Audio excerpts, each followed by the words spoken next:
very good afternoon and welcome to the Apnu+Afcv's live coverage of the national recount. As per normal, we're so happy to have so many of you join us for this update of news and information coming out from the national recount. Like many of you, we too are waiting for the official CARICOM report.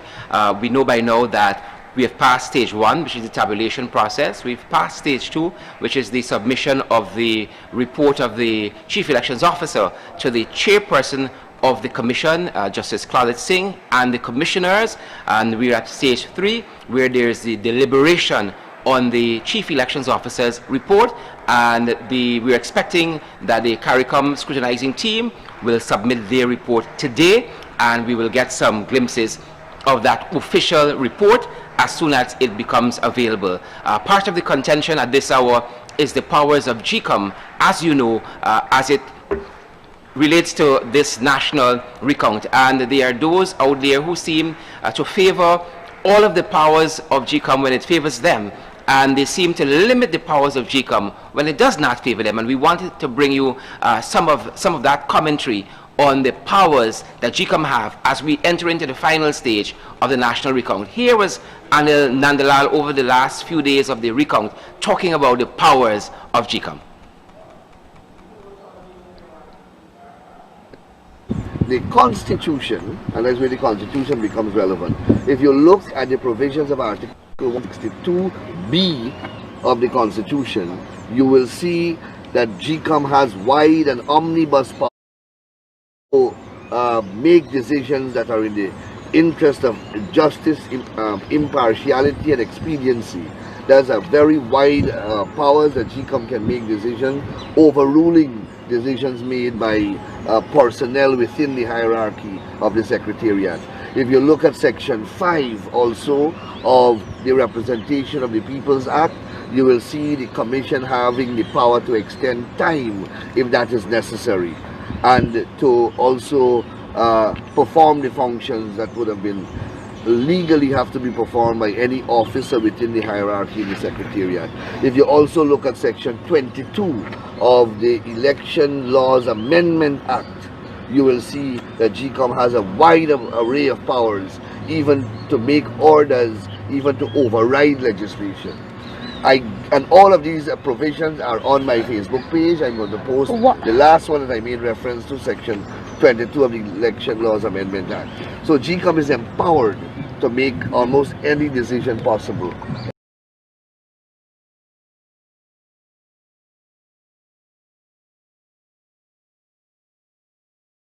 Welcome back. We know there, Mr. Anil Nandalal talking about GCOM's wide and omnibus powers to make decisions that are in the interest of justice, impartiality, and expediency. Here's another clip of Mr. Anil Nandalal talking about the powers of GCOM. Section 140, I keep saying that. Section 141 of the Representation of the People's Act, a section that has never been considered before by the judiciary, prohibits the High Court from inquiring into any decision or omission or acts of GCOM other than by way of an elections petition. What that means is that other than after the declaration of the results, because the election petition comes only after the declaration of the results. My reasoning is that that provision was specifically put there because Parliament wants GCOM to complete the electoral process. That is why Parliament has conferred upon GCOM a panoply of powers expressed in Section 161(2) of the Constitution, as well as Section 22 and Section 19 of the Election Laws Amendment Act. If you read those sections and that article in the Constitution, you will see a huge plenitude of power vested in GCOM to do almost anything relevant, expedient, and necessary to bring a fair and smooth conclusion to the elections, so that the accurate results can be declared reflecting the will of the electorate cast at the ballot. And I believe that that prohibition was put there in the law so that GCOM can be allowed free rein to exercise its wide statutory powers and constitutional mandate and to arrive at that conclusion. Article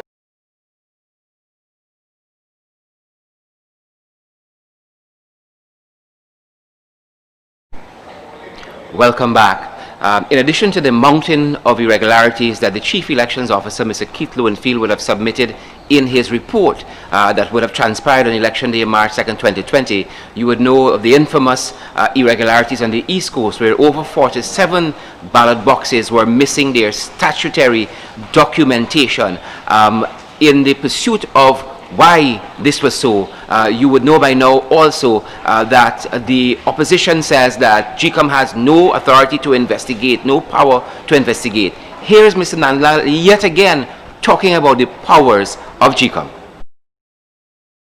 Quoting Madame Desiree Bernard in Aubrey Norton case and in Joe Hamilton case, that it is imperative that trust and confidence be continued to be reposed in GCOM, and that GCOM must do everything to dispel any lack of confidence and any perception that GCOM may not be acting fairly, and that GCOM has all the powers under Article 162(1) of the Constitution to correct any errors that any RO may have made in relation to recounts and the refusal for recounts. Quoting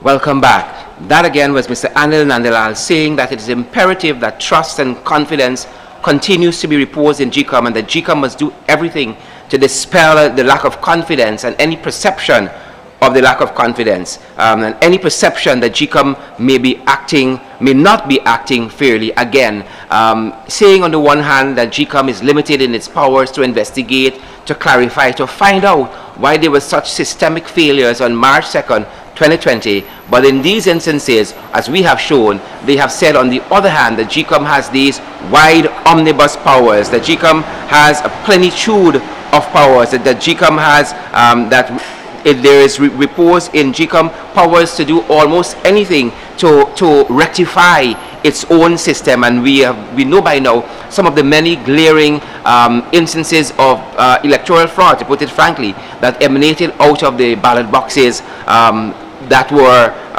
sent to GCOM on March 2nd after the general and regional election. I just want to walk through a couple of the instances here. Looking at, for instance, Region 1, District 1, the Chief Elections Officer talked about missing statutory documents and allegations of impersonation. He went on to say that anomalies and irregularities are breaches of polling day procedures, and he went on to list a slew of things that would have transpired on elections day. He went on to state that, for instance, 33 ballot boxes from the regions, I think 99, stood affected by the anomalies and imperfections as they were on elections day. Region 2, if we were to turn our attention to District 2, Region 2, again, the Chief Elections Officer pointing out a number of irregularities. He says over 303 instances of voter impersonation, persons who would have been out of the jurisdiction on election day, yet for some reason having cast a ballot on election day. He says with respect to the allegations of vote impersonation, responses from the Chief Immigration Officer and a review of the General Registrar's Office, the ceased persons report confirmed that these allegations were of substance.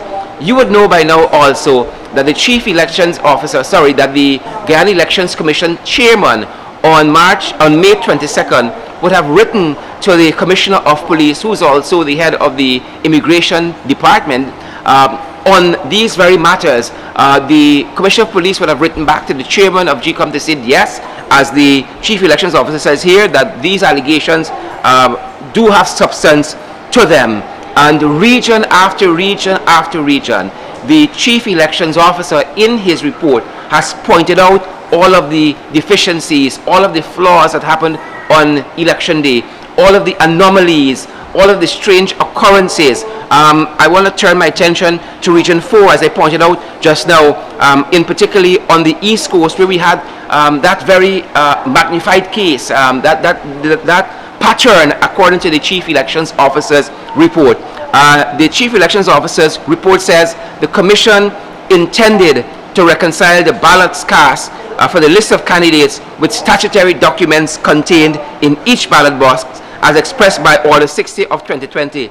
However, during the recount exercise, an unusual pattern of missing statutory documents was discovered in 47 ballot boxes from polling stations in Sub-District East Coast, Demerara. The absence of those key statutory documents rendered the required reconciliation of 11,566 votes allotted to the 9 lists of candidates impossible and consequently void for accuracy. And so that again is the chief, forms part of the Chief Elections Officer report to the Guyana Elections Commission, to the 6 commissioners and the chairperson, Justice Claudette Singh, among other things that he would have listed as he went through the 10 voting districts, the 10 administrative regions, compiling in the observation report his summary of all of the anomalies and occurrences that would have transpired on March 2nd, 2020. We turn now our attention to the report of the CARICOM scrutinizing team. As we know, it's expected sometime during the course of the day. We are still awaiting the official report before we offer or we can offer any comments. But we quite recently, Mr. Rickford Burke out of the US did a very interesting, insightful interview with a radio station in St. Vincent and the Grenadines. And the radio host took some time to talk about Mr. Sylvester Thomas, I think it is, who is one of the members of the CARICOM scrutinizing team. And here's that interaction with Mr. Burke and the CARICOM scrutinizing team. I am advised that we don't have that clip ready for you, but again, instance after instance. I want to go back then to some of the clips by Mr. Nandilal. I'll play all of them for you to hear in his own words, him talking about the powers of GCOM.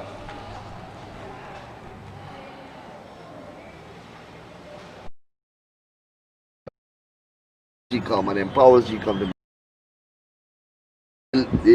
the Constitution, and that's where the Constitution becomes relevant. If you look at the provisions of Article 162B of the Constitution, you will see that GCOM has wide and omnibus powers to make decisions that are in the interest of justice, impartiality, and expediency.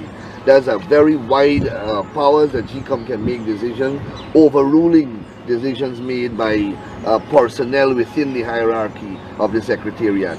If you look at Section 5 also of the Representation of the People's Act, you will see the Commission having the power to extend time if that is necessary, and to also perform the functions that would have been legally have to be performed by any officer within the hierarchy of the Secretariat.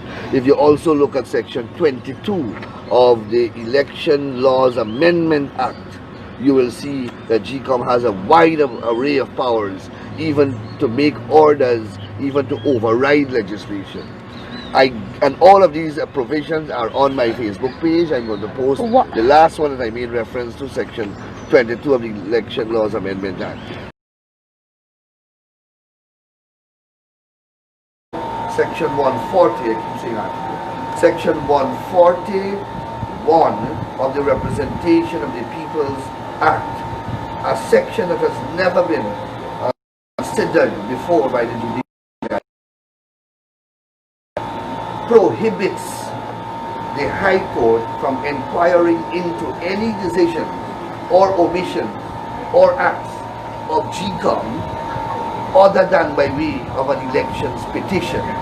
What that means is that other than after the declaration of the results, because the election petition comes only after the declaration of the results.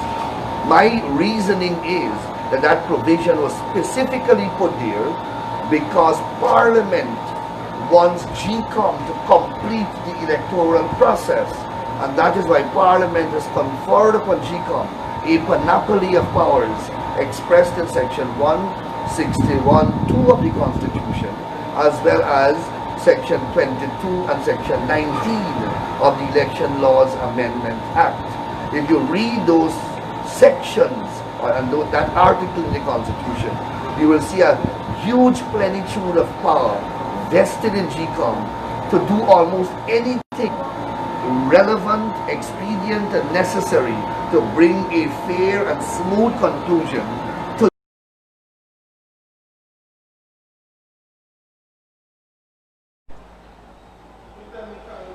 Welcome back, and that was again Mr. Anil Nandalal, who often, when matters do not favor the PPC at the GCOM level, talks about how GCOM can do X and can do Y, but in his own words, talking about all of these plenitude, omnibus powers that GCOM has to do almost anything. And so I'm privileged to be joined by my colleague Christopher Jones, who actually just came out of one of those prayer services. As you know, it's a National Day of Prayer, and we did advise that between 10 and 12 we should all be praying for our country. And so Chris was, I think, somewhere up on the East Coast, offering words of prayer for the nation. Chris? Good afternoon, viewers. Good afternoon, Sherrod. Indeed, some 10 o'clock this morning on the east coast of the Demerara, where I was, we were in the company of several persons, villagers, pastors, imams, and so forth, who lift up the nation in prayers, essentially, and continue to pray for the nation. I think a snippet of that was carried live on the APNU AFC page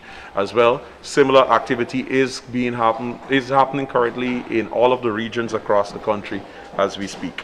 Yep, and even where we are currently, some of that is happening, so you might hear maybe some clapping, some singing in the background. Just bear with us, because we're in that National Day of Prayer and part of it ourselves. Correct, correct. Yep, as I said before, that we are awaiting the official release of the CARICOM three-man team, the CARICOM scrutinizing team, their report on the general and regional elections of March 2nd, 2020, and we eagerly await that to bring some of the content to you and offer some context to it as well. That's right. And of course, we will be inviting some of the representatives who will add their voice as it relates to those reports altogether, because we are aware that I think at 1 o'clock today, the Ghana Elections Commission is scheduled to have that meeting in which the commissioners, along with the chairman, will be deliberating on the CEO's report, which was submitted on Saturday. And of course, we'll be able to get some perspective. We are, like many times before, we've seen the commissioners meeting going very late into the afternoon, and perhaps even the other day. So we're not certain if that meeting will be concluded today. But of course, all on sundry anxiously awaits the report from the chairman of the Ghana Elections Commission. But of course, our report comes after the deliberation amongst the commissioners as it relates to the report from the CEO, the Chief Executive Officer of the Ghana Elections Commission. Chris, I was telling the viewers early on of the three-man team and their own work, and the fact that our very own Richard Burke would have been engaged in an interview with a radio station in St. Vincent and the Grenadines, and the host offered some comments on Mr. Sylvester King, who's one of the member of the three-man team out of CARICOM, and I know you would have been following that. Could you tell us a bit about what the host would have said or may have said? All right, so, but essentially this all came about after the pronouncement or the utterances by Prime Minister Ralph Gonsalves last Thursday. It should be noteworthy to mention that Mr. Ralph Gonsalves is the incoming chairman of CARICOM. So of course, as a sitting Prime Minister and the incoming chairman of CARICOM, you have amount of weight. But of course, on a radio program there in St. Vincent and the Grenadines, Prime Minister Ralph Gonsalves' utterance prejudiced the outcome, as I've been saying since then. I mean, I'm still waiting to see what that report entails, but essentially, in my view, and many other persons share the same view, by virtue of being a sitting Prime Minister, the incoming chairman of CARICOM, his utterances would have prejudiced the report that will emanate from the CARICOM team, noting that one of his countrymen was named by him, and that is in the person of Mr. Sylvester King, who is in Guyana, and he happens to be the deputy elections officer of St. Vincent and the Grenadines. And in the radio interview with Rickford Burke and Mr. Burke, can't remember the last name, but this was Francois. Yeah, Burke Francois. Yeah. And this was carried on Nice FM radio, which is there in St. Vincent and the Grenadines. And when it came to speaking on the character of Mr. Sylvester King, who is the deputy elections officer in St. Vincent and the Grenadines, the radio host went off. That this is a man, and he stressed that he wants to inform all of Ghana, that this is a man that doesn't have credibility, that the man is essentially a shell. He spoke about a court hearing which is based on the election petition that is there in St. Vincent and the Grenadines, of which Mr. Sylvester King, who is that person that was in Guyana as an part of the observer mission, that he claims to can't remember where documentations are and how they got there, etc., etc. So in St. Vincent and the Grenadines, Mr. Sylvester King, who is the deputy elections officer there in St. Vincent and the Grenadines, who is in or has been in Guyana, part of the CARICOM mission, according to the radio host Burke Francois, this is a person who lacks credibility and a person who has, in his word, this person is a shell. Interesting and insightful. Yeah. As a matter of fact, I think some reporting that is available online out of St. Vincent and the Grenadines tells us that last year the opposition leader would have asked Mr. King to step down from his role since he would have been, I think, fingered as well in some electoral malpractice. Again, the opposition leader out of St. Kitts and Nevis would have been asking Mr. King to step down because of some of his own involvement in some shady electoral happenings. Yeah, that's true. Yep. That's true. So of course we continue to watch and want to keep constantly bringing you update with the information as it becomes available, so we can keep all and sundry update. Again, at 1 o'clock today, the Ghana Elections Commission is to be meeting, and of course there they will have the deliberation on the report. Hasn't been submitted by the CEO of the Ghana Elections Commission. The 6-man team, including the chairperson, who will make the 7th person, the chairperson of GCOM, the Justice Claudette Singh, they will sit today from 1 o'clock today and start the deliberation on the CEO's report that has been submitted. I noted the piece that you were playing earlier with former Attorney General Mr. Anil Nandalal, where he spoke at length on numerous occasions that GCOM has wide-ranging powers to change, amend, and make any changes as they see fit.